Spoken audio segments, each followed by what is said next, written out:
શું કરો છો છબા? આજે પનીર બનાવું છું. એટલું બધું? ઓલો શું કે 7-8 દિવસ હાલે ને તારે થોડુંક પનીરનું શાક કરવાનું, પાલક પનીરનું, પછી પેલું તારે ખાવું હોય તો શેકીને ખાવાનું, એટલે એક સાથે બનાવી નાખું તો 7-5 દિવસ હાલે. એક વીકે એક કેનનું બનાવું. કેન કેન કઈ સાઈઝનો આવે? 8 MB આવે.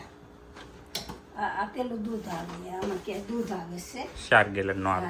1 ગેલનનો 4 લીટર આવે. 4 લીટર આવે છે.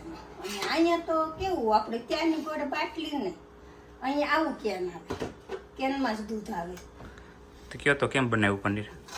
પનીર બનાવ્યું, પહેલાં ગરમ કર્યું દૂધ, ઉભરો આવ્યો, ઉફાળ આવે, પછી આમ હલાવવાનું, નીચે બેસવા નહીં દેવાનું, પછી એમાં પેલું રસ નાખવાનો લીંબુનો, અને ઉકાળો આવી જાય પછી લીંબુ ન તરત ફાટી જાય, પછી ઘડીક હલાવવાનું આવી રીતે.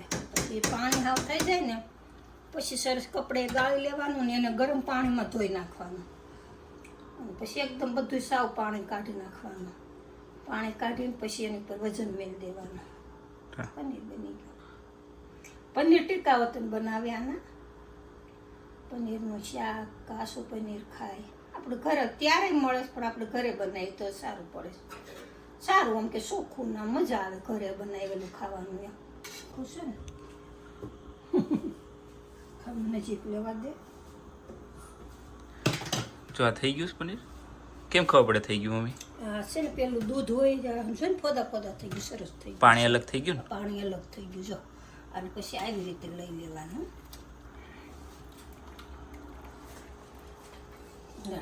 અને જો આવી રીતે મૂકી નાખવાનું. હા, જો મમ્મી ઇન્ડિયાથી લાવ્યા છો, બાપાને પન્યું હોય ને એમાં ફાડીને. સફેદ હોય કપડું નાનું સારું. પછી ગરમ પાણીએ ધોવાનું.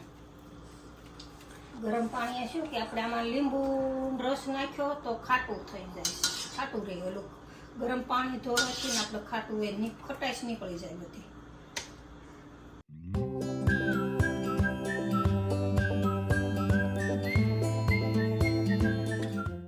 એવી રીતે આમાં પાણી નાખી દેવાનું.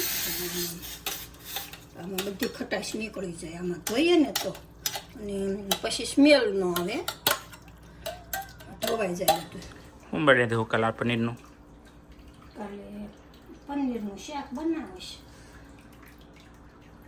અને પનીર ટીકા ખાવા તે બનાવીશ. થોડું ગરમ હોય ને,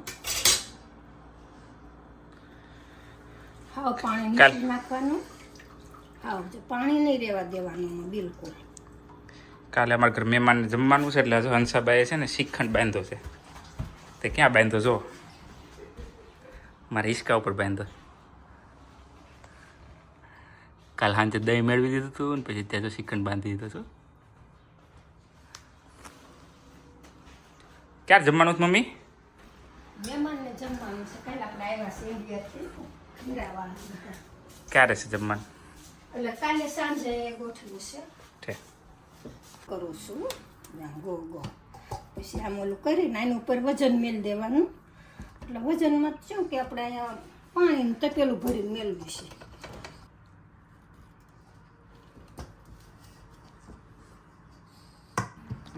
તો કેટલા ટાઈમ પછી આને લઈ લેવાનું? હવે આને અડધો કલાક 30 મિનિટ રહેવા દેવાનું. પછી એને ડબ્બામાં ભરીને ફ્રીજમાં મેળ દેવાનું.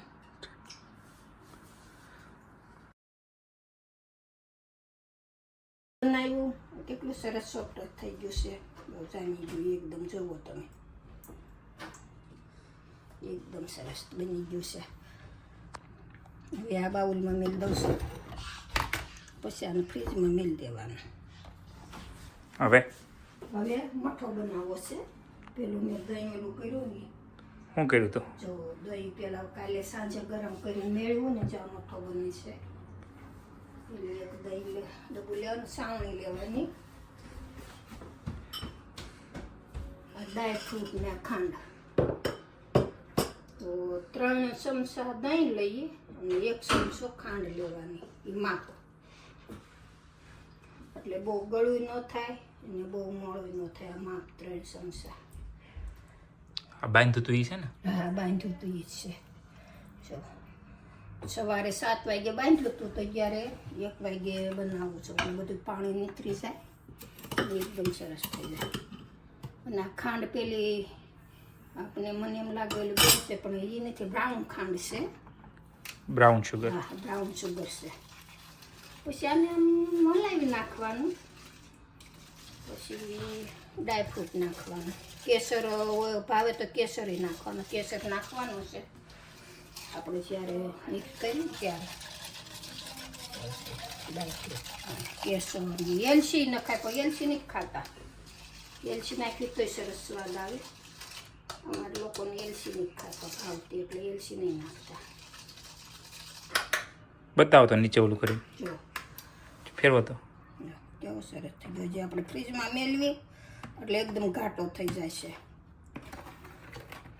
જેમાં કેસર ને ડ્રાયફ્રૂટ આવશે. એલચી પાવડર એલચી નાખવાની પણ એલચી નો ખાતો એ નહીં નાખવાનો મસાલો.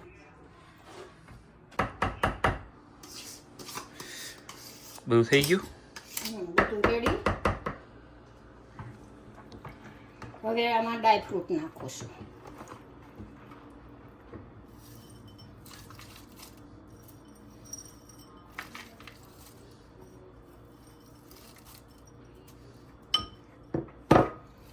સ્વાદ અનુસાર બનાવવાનો. ઓછો મોળો ખાવો હોય તો ઓછી ખાંડ નાખવાની થોડીક, અને મધ્યમ ખાવો હોય તો એ માપ 3 ચમચા દહીં ને 1 ચમચો પેલું sugar.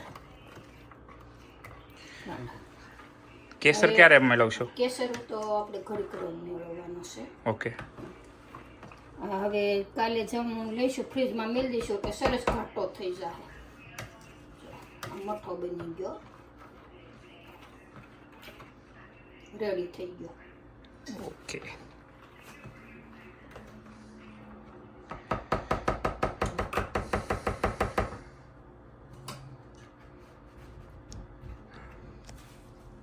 Bye bye. Thank you. Om Shanti.